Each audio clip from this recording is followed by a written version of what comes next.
So my name's Jane and I'm the class teacher at this nursery centre, and I suppose my role, particularly to do with transition, is because I'm the teacher, I do a lot of the preparation work alongside my colleagues and prepare reports and so on, transition reports for schools. Mm-hmm. Of a group of say of 25 children, we might have 19 or 20 different schools. Right. So because of that as well, we know that the children won't necessarily have lots of peers and friends that they know. So we start trying to make the links with the schools early on. We do invitations where we ask schools if they would come and visit the child here in the setting. And we also ask if we could take the child, or if it's a group of children, take them on a visit with a key practitioner or with myself. Usually we start doing those actual pieces of communication just after Easter. And what we're asking in that way is, please come and see the child here in a setting where they are confident and where they can show you around and show you their personal learning folder. But also, please, could we come and bring the child or children and just have a little look at the school. We don't expect a big event, a red carpet, you know, we just would like to pop in.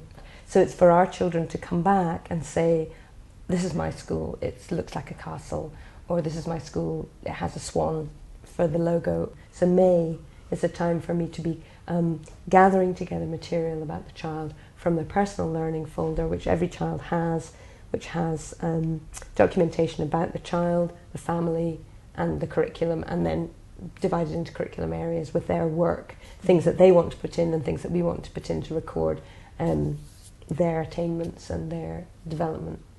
And I would use that, and I would also talk to colleagues, because every child has a key worker, and just try to elicit an up-to-date picture. Mm-hmm. And I mean, literally, there is also a picture. So there's a front cover which has our name and the child's name, date of birth, family names, picture of the child, and there's a kind of tick box bit for any additional support needs, and any documentation to do with that gets attached as well. But there are many children, of course, who have some needs of particular kinds, and so what we're trying to do is make those very clear through the personal learning folder, but also through personal conversation and in the report, because I'm thinking of a child last year who left us, and we were trying to be very clear with the primary one teacher that actually she would respond really well to being given responsibility and praise.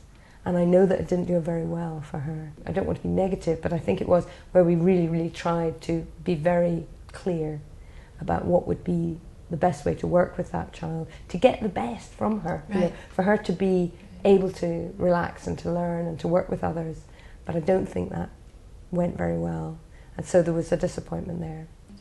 So I think with additional needs of all kinds, there has to be it has to include everybody. You know, there's the child, there's the parents, there's us, there's the school, there might be the head teachers of both establishments. I mean, it depending on how complex it is, you can have quite a need for very good advanced planning, you know, well before. Certainly I've met with, I think I'm thinking of a child who left here 2 or 3 years ago, and I met with the head teacher certainly as soon as Easter was over. Mm-hmm. And then again, and then I think I went on a visit with the child, but specifically, and that was actually for a child who was gifted, mm-hmm.